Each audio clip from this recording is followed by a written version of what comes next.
All right, I'm here with two of our coaches here at Rinscale, Julia and Jen.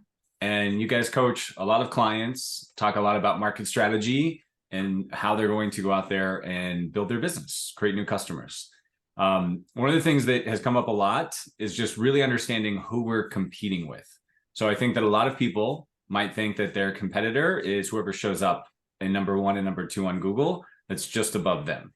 What are your thoughts on who a modern property management company is really competing with? Julia, you want to go ahead? Sure. So I would say beyond the immediate competition that in your area that property managers usually think of, I'd argue that one of the biggest competitors is actually the self-managers who've been self-managing and maybe they're not yet convinced of all the benefits of professional management, or they have a lot of fears around actually turning over their property there. And one thing that I've heard from a lot of these self-managers is that they feel that the business model of a lot of property managers doesn't actually serve them if they're a really small investor. Like if they just have one or two properties and they're thinking about working with a property manager with hundreds or maybe even thousands of doors, they might feel that, well, if I just have one or two properties, will they really prioritize my little, single family home amongst this whole portfolio that they're managing? Great. Jen, you want to add anything to that?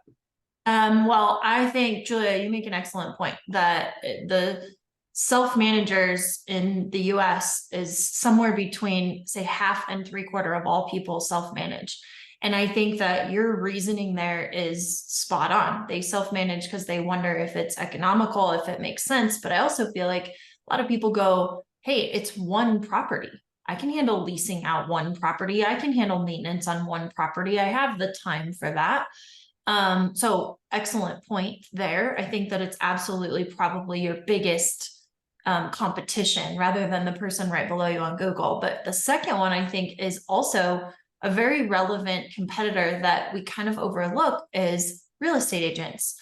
So they have such an easy transition from closing a house to just simply being like, oh, hey, do you want me to manage it? And they usually, it's not their full-time job. It's kind of like a side gig for them.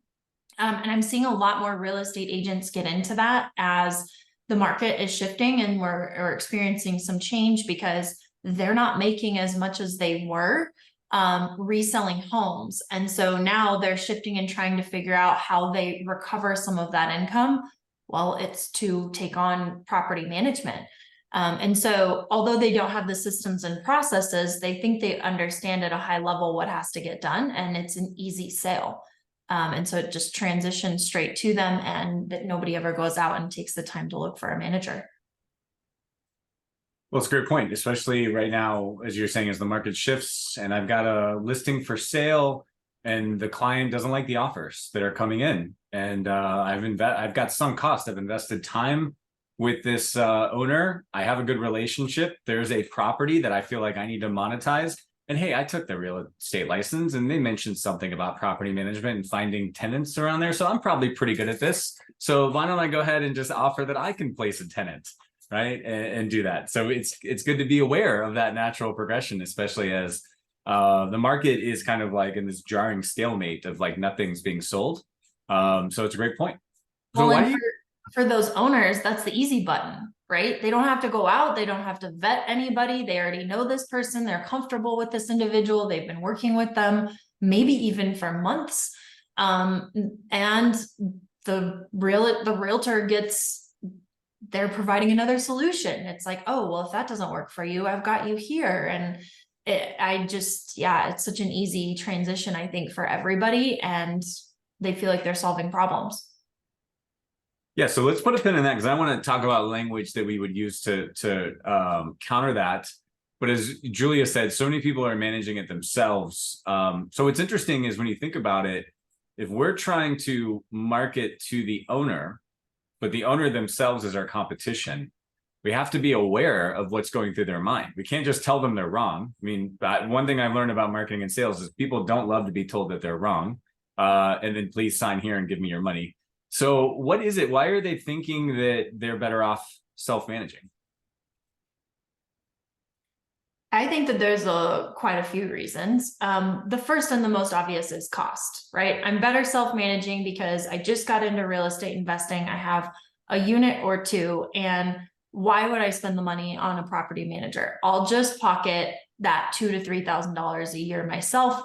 And how hard can it be? I can post a property to Zillow. I can find somebody to move in, and then I can collect the rent. So, part of it, I think, is they oversimplify and figure I can just save that money.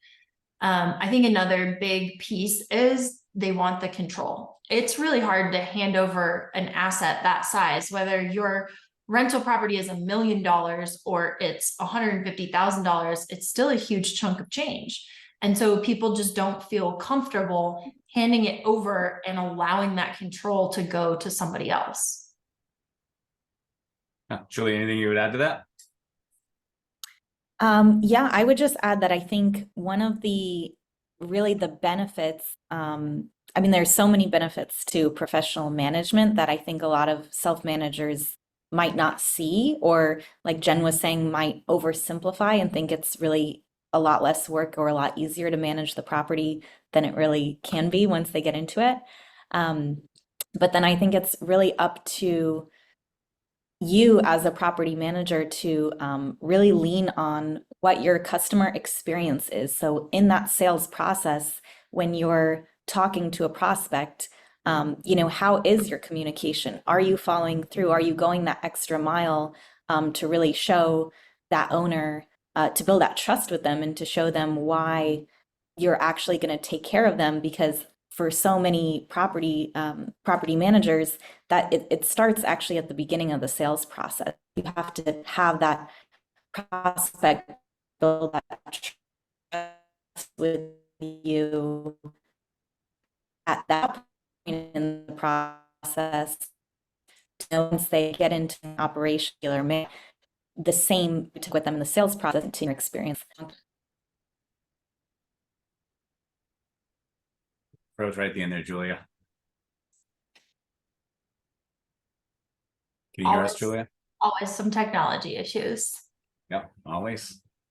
I know, I think we got 80% of it, but that makes sense. Talking about the trust. I mean, we're taking away too, before we start solving the problem, just kind of thinking about what the problem is. I think a lot of us, just don't assume, what was the old, there's like, we could probably pick a dozen sayings. Like, if you want something done right, do it yourself, right? Nobody's gonna really take care of it the way you are, which is not necessarily false, but it's also not necessarily true, because hopefully we're just not, as professional managers, going to do it exactly the way that a self-manager would for them, right? Like, hopefully we're bringing some economies of scale and some technology and some knowledge that they don't have, right?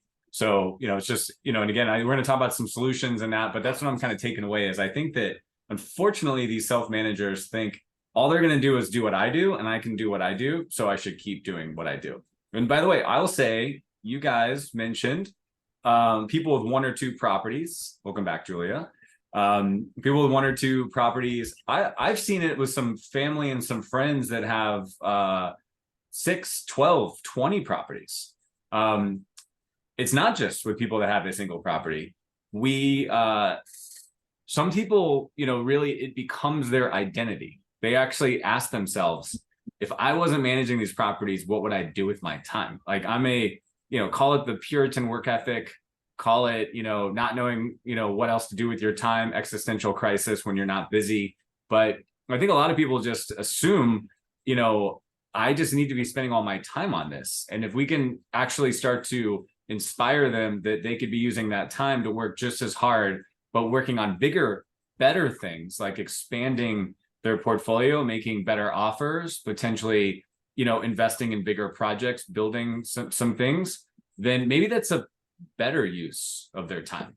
So they're still going to be working hard. They don't have to give up that identity that they're a hard worker and that they're, using their time wisely, but maybe they can just, like we all should do throughout our life, is level up and invest in bigger problem solving.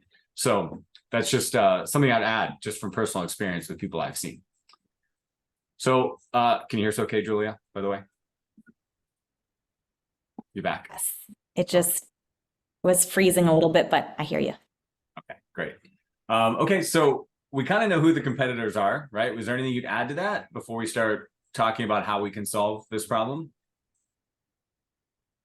No, I think those are the biggest. I mean, yeah, there's a million different competitors out there, right? But those are the biggest chunks that I feel like we should really pay attention to and start targeting. And, you know, like you said, of course, the person below you on Google is a competitor, but I actually think that they're less threatening of a competitor than you really think they are.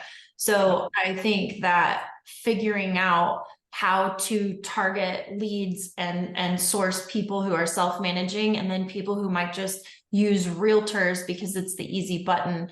That's kind of where the opportunity lies in the market right now. Yes. So it's a great point.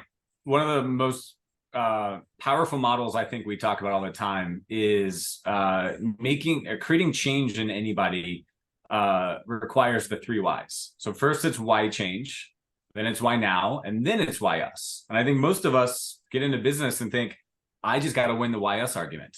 That's it. I just got to go look at the 10 people on page 1 of Google, and I got to make an argument about why us. And we're forgetting that there's maybe more leverage and the why change and why now. So what are your thoughts on how to pull those levers? Julia, you want to go ahead? You can start. Okay. So I really think that as we think about the why change and the why now, one of the most important things when we're in a conversation with somebody and we're trying to, let's say you're in a conversation with a self-managing landlord, one of the best things I think you can do first and foremost before you pull any levers is sympathize or empathize with them on why they went with the decision that they did. So instead of a quick, like, let me tell you why what you're doing is incorrect, it should maybe be a, hey, I completely understand that you've been self-managing for the last 5 years. That makes a lot of sense. You probably saved a lot of money, gained a lot of experience. But now you really understand what this is all about, and it might make sense to start leveraging that money elsewhere, or really leveraging it in economies of scale. Or it might make sense to start saving your time on this now that you know how it kind of goes. So that's the first thing, is that I always feel like anytime we're in a sales conversation, the first thing we want to do is, oh, well, let me tell you why change, why now? Well, how about we have a little empathy with the decision they made and actually reinforce that that might have made sense at the time. Something has changed. So for me, a huge leverage tool for this is one of the biggest changes, and that is market conditions. There are so many different regulations and laws in place that weren't in place 5 years ago. Every state, whether it's Florida or Colorado, is becoming slightly more tenant friendly and slightly less landlord friendly with the things that we learn and the lawsuits that come up. And so 10 years ago, you might have been able to self-manage a unit because, or a single family home, because it was fairly easy, fairly self-explanatory. There weren't a lot of rules, regulations, lawsuits in place. But we have entered into a completely different world. So it's why change, why now? I go, well, because there's a lot more regulation. There's a lot more, people are a lot more apt to jump to a lawsuit when something happens. There's different rules that get put in place every single year. And I can almost promise you, as a self-managing landlord, you're probably not keeping up with those things. Great point. So basically what I'm taking away from that, Jen, which is something I think about is a golden rule of persuasion in sales, is we're not asking them to admit that they made a mistake by self-managing. We're trying to reframe the game going forward. So great analogy that I heard before is if you sell life insurance and you meet a 35-year-old who's having their first kid, you don't want to chastise them for not having life insurance because they didn't die the last 15 years. They're like, how'd you make it from 20 to 35? They're like, well, I didn't die, so I feel like I made the right decision. And you're like, there would be no goal in selling them on making them feel bad about the decision they made up to this point. You're simply saying, look, things are different now.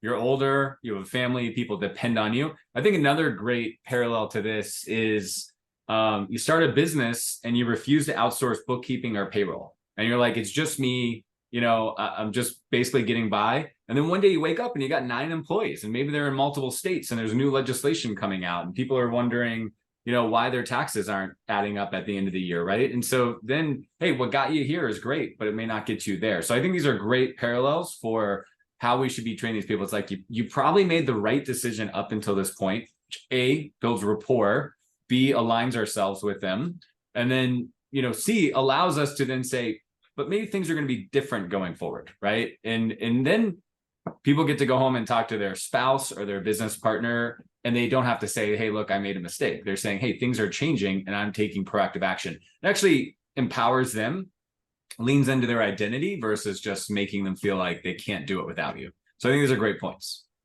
Julia, anything you want to add to the language around that? Not really. I think you guys pretty much covered that point. What are some of the ways what are some of the conversations, the words, the language that you guys are seeing that we're seeing work, right? When people go out there and they talk to self-managers, what are they bringing up? Maybe some unrecognized risk that we might be taking on as a self-manager, or some efficiencies of scale that we didn't think about. I think, unfortunately, we all are so close to the problem, we can't see it, right? You can't see the forest through the trees. We just like, well, of course, everybody's got all these great vendors and this amazing lease and all of this insurance and, this marketing programs. What are some of the things that we can be talking to these self-managing landlords about that they may not otherwise realize? Well, I think the obvious first one that I actually don't like, because I feel like it's thrown out too often and it's just the easy button that people have heard, is you can save time. And that's a lever that you pull. Like, I'm going to save you time. So I don't know if I could say this, but I've been a self-managing landlord, and saving time is not what's going to get me to move over. It'll get some people to, but I almost think it's overused today in sales. Everybody wants to try to save you time now. And so it's becoming like the word luxury to me, where like, if everything's luxury, nothing's luxury. It's kind of that same way with saving time, right?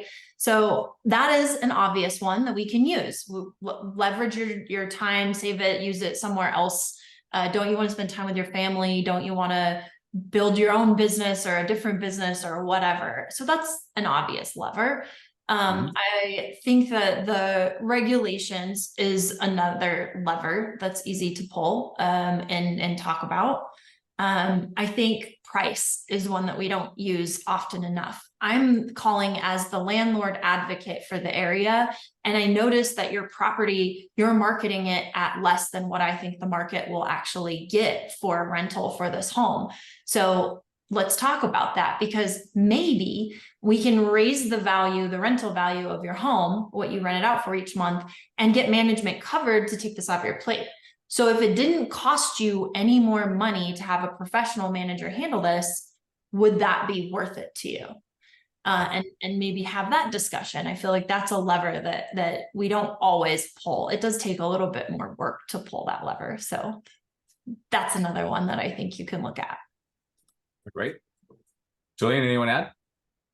Yeah, I think those are all great points. And I just kind of bring it back to those fundamentals on a discovery call in any sales conversation of someone's really what their goals are, because I think a lot of our self-managers are just kind of shopping around initially, seeing if maybe professional management might make sense for them, but they're not convinced yet.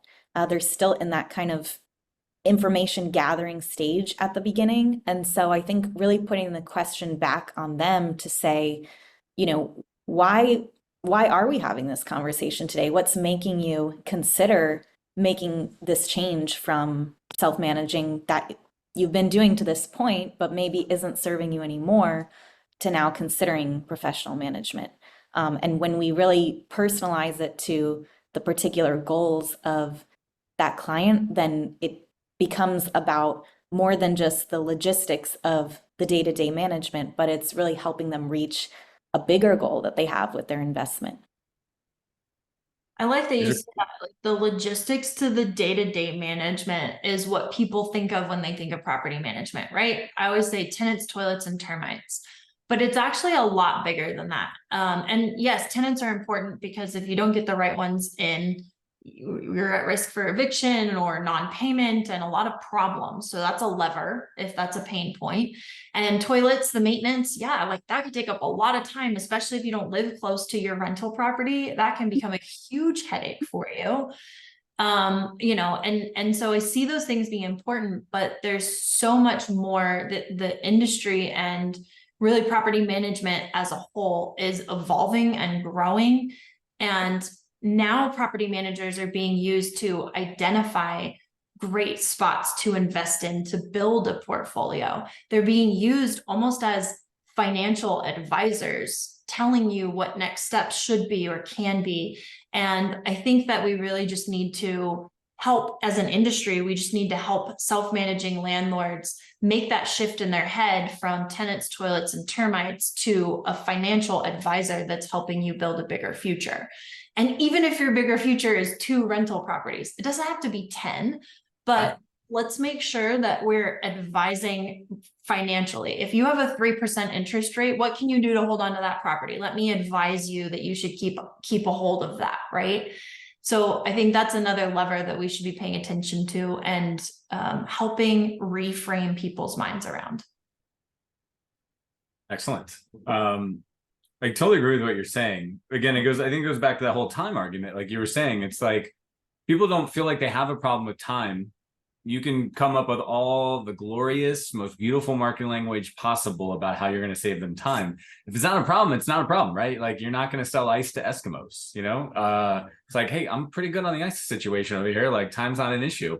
So again, it's always thinking through about what they're thinking about, not what matters to you. And Julia, I mean, you glossed over it, but what I was great is you said, hey, why are you on this call? Why are you talking to me? This is like a fundamental concept we talk about all the time. It's almost a burden that there's so many reasons people would hire a manager, that when you're talking to the owner, this is what causes us to show up and throw up, because we want to. I got a million reasons why you should hire me, right, Julia? And it's like, but all I really care about is this one issue, you know. And sometimes it is time. So as much as, you know, Jen, you said I'm never going to sell you on time. I don't know. Maybe one day you wake up, life happens, right? And all of a sudden you're moving, or you're just like, this is insane. Like now I am inundated with this stuff. Then time might work. So all of these things might work, but I agree with you. I think we're overusing that. And we think that everybody's just out there walking around looking for a magic time wand, trying to save time. And, you know, they're like, no, I got plenty of time. They're looking for other problems. So some of the takeaways that I'm hearing and that I think about a lot is there's a million reasons why somebody might need a really professional manager. And time is one of them. Economies of scale are another. I think that we're doing a terrible job as an industry letting people think that we are a luxury. Like they think, oh, I'm just going to spend money because I can't do it myself, which I agree. As a consumer, I don't know if I want to just spend money because I can't do it myself. Now, if I can invest, like, why do we buy a Costco membership, right? So Jason talks about this one all the time. This is one of Jason's favorite on our coaching team, one of his favorite arguments. Why do you buy a Costco membership? I mean, I can go to Walmart and go to Target. None of these people charge me an annual membership. All these sane, seemingly logical financial human beings are walking around and they are paying an annual fee to be able to shop at a store. It's actually like absurd when you put it that way, right? If you didn't know what Costco was and I said to you, you're going to drive past 5 stores that won't charge you to walk in the door to get to a store that's going to charge you an entry fee. You'd be like, I would never do that. What do you think? What do you think? I'm rich? You think I'm like going to the Ritz-Carlton? Like that's insane. But why do we do that, right? Because we get better deals and we get better opportunities at Costco, right? Is that why we all are Costco fans? I mean, I'm a Costco fan for the pizza. You don't even have to have a membership, but yes, it's economies of scale. Yes, it's economies of scale. And it's merchandising. It's them thinking about what you might want. Oh, Halloween's coming up. Or you're going to walk into a store full. We're going to anticipate your needs. The gift giving season is coming up. We're going to anticipate your needs, and we're going to have all the best gifts that you never thought that your Uncle Ray, who you never know what to get, actually wants, right? So Costco is doing an amazing job of driving down the cost and anticipating your needs. And I think it's a great analogy, as Jason uses all the time, for what we do. Versus like, well, I can go on Alibaba and I can source my own palette of, headphones. And I'll just buy the palette, and I'll find 15 friends that also want 500 headphones themselves, and I'll split it with them, right? You can't do that. It's not going to happen. So I just think that not enough people are thinking about the economies of scale. The other thing too, that I don't think we talk enough about is risk mitigation. So I wish I had a T, Jen. You talk about tenants, termites, and toilets, but I mean, the risk mitigation is huge. So I, as a self-managing landlord, I've got two options. I'm going to go on the internet and download a lease, or go to LegalZoom, or I'm going to go, and maybe I'll get a lease from my real estate, agency. So I don't want to be unfair. I might get something, or I'm going to go hire an attorney and spend all that money on that lease and hope nothing goes wrong, because if it does, then I've got to hire that attorney. And so just the mitigating factors of signing the lease, of breaking rules, do I have enough insurance? Do I have the right insurance? What happens if I'm accused? I mean, here we live in an amazing country here in the USA, but anybody can sue anybody for anything, right? The bar is very low for filing a lawsuit. And then fortunately or unfortunately, there are a ton of attorneys who are very happy to enable people to file lawsuits, because attorney's fees are paid by the losing factor, right? So, I mean, just risk mitigation is another thing. It's crazy to me how many people out there are trying to save, what, $200 a month, and they're risking, much larger assets. Would they do this? So I just don't see enough of us talking about this. Would you guys agree? Want to add to that? I mean, you also, risk mitigation goes in so many different directions. Sure, it's the lease, but if you are taken to court and you don't have the proper documentation, and you don't have the proper accounting done, and things aren't held where they're supposed to be, that's something that you can get in deep financial lawsuits and trouble for. If you don't have certain elements in the house because you didn't know you had to, like, there are landlord tenant laws. Here in Colorado, you have to have screens on the windows. You have to have working HVAC. You have to have a refrigerator. If you don't know these laws and when they change, that's a huge risk. If you don't understand the fair housing laws, when I was a BDM, I had a guy that ended up self-managing. He decided not to go with professional property management. And very first person that he had, and he came and showed the property to, it was a 2-bed, 2-bath house, and pretty small, right around 1,000 square feet. And these people get out of their van, and they get 5 kids out of the van too. And the landlord's asking questions, right? And the landlord's like, hey, oh, are these all your kids? And just making, whatever conversation. They're like, oh yeah. And they kind of laid out how the kids are going to go in this small house. And the landlord says, I just don't think that this place is going to fit all of you. And so, I can't rent it out to you. I just don't feel like that's right. He was sued for fair housing violation based on familial status. So, and he won. And so that's the thing, is like, there's so much risk that people really don't think about, and that they're not involved deep enough in what the changes are and what's going on. It's, that's probably the biggest lever that you can pull, because anybody can sue for anything. And if you don't have all your ducks in a row and you're not paying attention to the small things, it's gonna bite you. All right, last thing I want to ask about, we haven't talked about yet, that I think is really, important for people that are in it for the long run. This may not be as, although it might be, I don't want to dismiss it, but it may not be as exciting for the accidental landlords that just are kind of trying to buy time for a year or two. But for somebody who's buying this investment, sticking with it, let's talk about asset protection over time. It's pretty easy to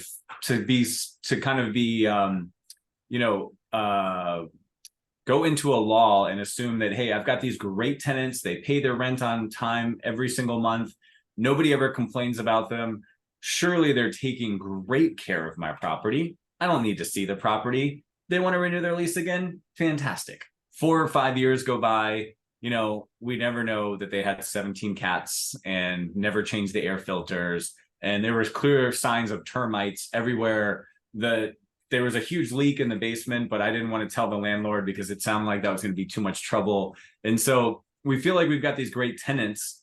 Meanwhile, the asset that is our most important investment is decaying or, not being taken care of. And as we know, our clients do things, right? So what are some of the conversations, or what are some of the ways that we know professional managers offset that deterioration of an asset that might just happen logically? Julia, you want to go ahead? Well, I think the first thing that really comes to mind is what you were talking about as far as the risk management side of things. And as professional managers, we are always looking at the market, and that's always changing. So just like we renew the lease, we're running new market analyses all the time. We're always looking at how things change. I think it's really easy for our self-managers to get out of the habit of doing that, or maybe they don't do it at all because it's a lot of work to have to keep on top of all those laws and to adjust things as they need to be. So that's the first and most immediate thing that comes to my mind is just all the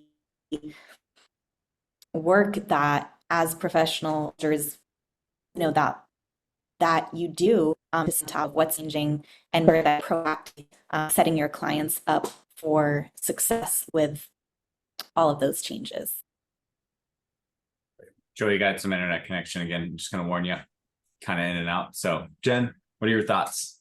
Yeah, I think when it comes to watching your tenants, knowing what they're doing, that comes down to a couple different things. Obviously, there's an initial walkthrough, and you should be taking more photos than you think you should, videos to document the condition before they move in, because if they do attest something, or if they do, there's a discrepancy at the end of it, you've got photo documentation and videos showing. So walkthroughs are super important, but I think most self-managing landlords probably don't do an annual inspection at all, 6 months through the lease, just to see like how things are going. There's nobody just randomly driving by the property to just kind of check in and see like, hey, does it look okay on the outside? Because they've got great tenants and they're paying on time and they're not a pain in the butt. So I'm just going to leave them in there. So we don't do any inspections. So that 6-month inspection is really, really important. And some property managers even throw in 2 inspections as part of the management. But then before a lease renewal is signed, there's usually a walkthrough of some sort that happens to make sure, and again, document and take photos so that you have progressive sign the lease, end of year 1, sign the new lease, end of year 2. And you have to make sure that you have that documented properly to make sure that your tenant isn't doing those things, rather than just trusting that, oh, they're paying the rent. Meanwhile, they have birds and iguanas everywhere in the house. Let me tell you guys something from experience, I don't have birds, but I've had a house that has birds. They stink.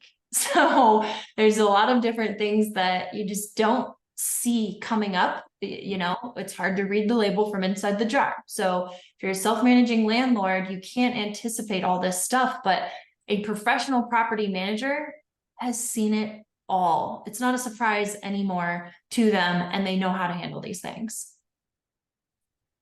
Yeah, that's a great point. So you've had birds, but you've had iguanas?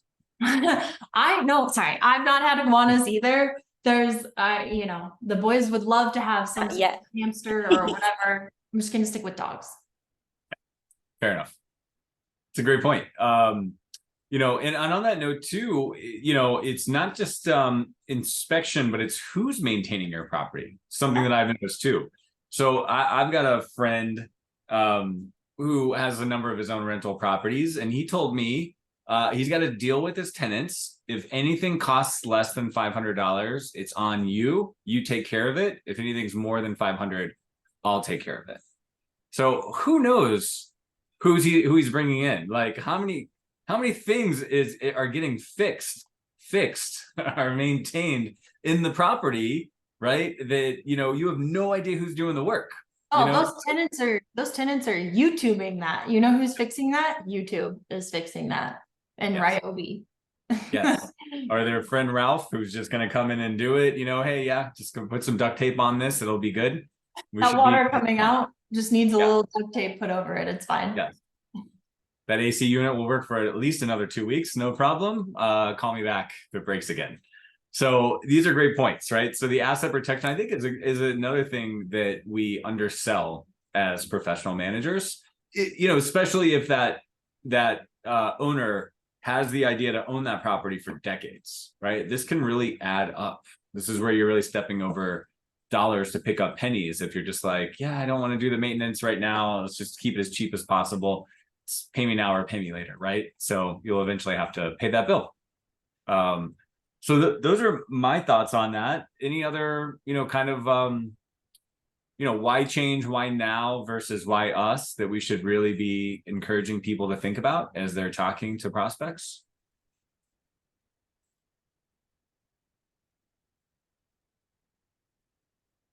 I don't think so. I mean, you can throw out a million different ones, but I think those are the ones that have the most leverage and impact with people as we're trying to think of something different. You know, we didn't spend a lot of time on the time piece. That will hit with some people. For some people, that makes sense. Like they are trying to save time. So, you know, that's a lever. We just didn't spend a lot of time on it. But I think the ones that we've mentioned are probably the most I would think they're the biggest pains or at the top of people's minds more than anything else. I think too, one thing that we maybe rushed over, and again, this is very, very, very, very thin segment of the market, but right now we're seeing a lot more accidental landlords deciding to lease their property instead of sell it. And as we know, you know, some of our best clients have a great, some great language about where they talk about a time machine. Like you can keep the property and you can cover it until the market gets stronger, right? So maybe you're underwater, maybe you're not ready to sell it, or you've got this amazing mortgage. They can give you a time machine where you can sell that property when the market's on fire, right? That actually did happen. I mean, a lot of our clients did that in the 20 teens. So people came to them and they said, hey, I'm not really in a great place to sell my house. It's 2015, 2016. Can you just rent it for me? And they said, no problem. Then they woke up and it was 2021, 2022, and that property was worth, you know, 200% more than it was. And they said, okay, great. Now's the time to sell it. And I know obviously property managers never want to see the property sell, but they did provide a great service to that client. They allowed them to neutrally or financially neutrally carry that property until the market just was insane. And then they said, okay, now let's sell. So that's another thing to think about. But the real point, I guess, when we think about all these accidental landlords calling us right now is just confidence. Just, you know, I'm a busy person or I don't know anything about real estate. Listen, the only thing I've ever done with real estate is buy a property. And there's a lot of laws and there's a lot of customer service, and this is scary stuff. So it's not just a time thing. It can also be a confidence thing. Like, how many areas in our lives do we have we're just like, I don't want to know anything about that. Just want to know I got the right person to call and that they can handle that for me. And I'm totally cool with that. I do. I'll pay a premium for that. So in our businesses, we do that. Why wouldn't these homeowners just be like, I'm listening to my real estate agent. They're telling me we can't get a deal we can't get a good offer on this property. I don't want to take a loss, or I think it's going to be worth more later. I would love somebody that I just completely trust to handle everything. Keep me out of trouble, keep the money coming in, right? Just give me some confidence. So that's another thing I think that we overlook is the confidence factor. Confidence is a good one. As you were kind of talking, you know, I thought about something else that I feel like we know, but we try really hard to just skate past, and that's price. At the end of the day, I feel like an investor cares a lot about the return on their property. And we want to talk about all these fluffy things, time, and we want to talk about, you know, the risk that you have. These are all great, but sometimes we don't really think about how we can get around that price objection that self-managing landlords have. The reason that they started self-managing, it can be surrounded by a lot of other things, but at the center of it, I wanted to save money, and I knew I could probably take this on myself in order to do that. And so we don't talk enough about how we're going to help make them more money with market rental rates, with the economies of scale and leveraging. Hey, when you have a maintenance item come up, I get a discount with my vendors because I do so much work, the Costco thing, right? And I think we shy away from talking about the price and talking about the bottom line. And I think if we get really good at discussing how we're going to save them money and how it pays for itself, that objection and that reasoning for self-management goes out the window. If I was a self-managing landlord and somebody came to me and said, hey, I can take on management and you can still net the same amount every single month that you do today, I would be like, yeah, where do I sign? But no one can come and tell me that, or no one can come and tell self-managing landlords that. And so I think that all these other things, it's like, you might sway a few people in your direction because they need time, or they're afraid of stuff, or they don't have experience, or they don't have confidence. But at the end of the day, the 45 to 70% of people that are self-managing right now are doing it because they're saving money. So if we can get really good there, I think you have a better opportunity to show them that the real value when it comes to the bottom dollar. I think a big factor of that that's really important is to remind people on what time horizon are we saving the money. Because it's really easy for us to be maniacally focused on the next mile and just be like, yeah, but it's February and in March I'll have spent more money with you than I would have made, right? But you zoom out 5-10 years, maybe even 2 years, I don't know. But if you zoom out a little bit, that number starts making a lot of a different equation, right? And so we just got to be confident. I think some of our clients do this really well. We've seen charts. We got to be really confident on when the return on investment is just absolutely undeniable. Because unfortunately, our investors are going to just look at next month. That's all. That's their default time frame. What's it going to look like next month if I hire you, if I don't hire you? And I don't believe, from everything maybe I've been sold by our best clients, but everything I've seen, you know, our best clients are actually making our clients more money in the long run, right? Through better marketing, less vacancy, asset protection, risk mitigation. That's the other thing too. We can't ever expect our clients to be like, well, I'm factoring in the fact that I'm going to get sued every 3.7 years. Like, nobody's going to factor that in. We could sell that. If we could sell that, hey, I'm going to save you money because lawsuits are expensive. You get sued. Here's the average cost of a fair housing violation. Find that statistic, bring that to somebody. You're going to save someone a ton of money.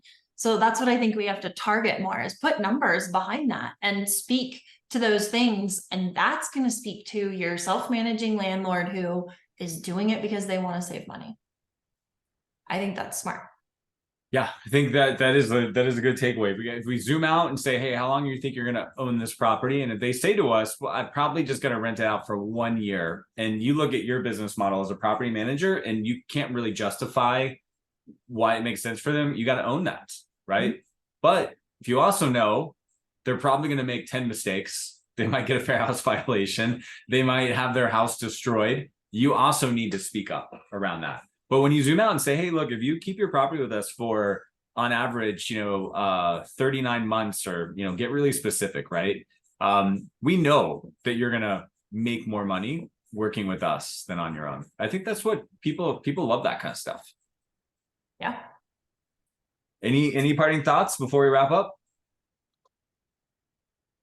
I guess the only thing that I thought of is when you think about someone with a longer term time horizon, if this is, a retirement plan for them, or they have goals to hold on to this property, yes, the market will take dips. There are going to be times where maybe the cash flow isn't what you want out of it. But when we think of it in the long term, you have the appreciation, you have the tax benefits, you have all these other things working for you with a real estate asset that over the long term makes more sense to keep that property and have the right managers bringing up the value of it. Yeah, it's a great point. I think the longer term horizon, like all investments, right? I mean, we could just find and replace everything we've said about owning a property with owning a stock, buying anything that's going to go up, buying a business. Yeah, I mean, listen, Berkshire Hathaway, which is like the heavyweight champion of stock appreciation. I guarantee if we go back in history and we just look at a 30-day window, I can find 100 times where it was a terrible idea to buy and hold, that stock, right? But if you zoom out, it's done a pretty good job. That's what real estate investing is all about. All right. I appreciate it. We're out of time. We'll leave it at that. All right.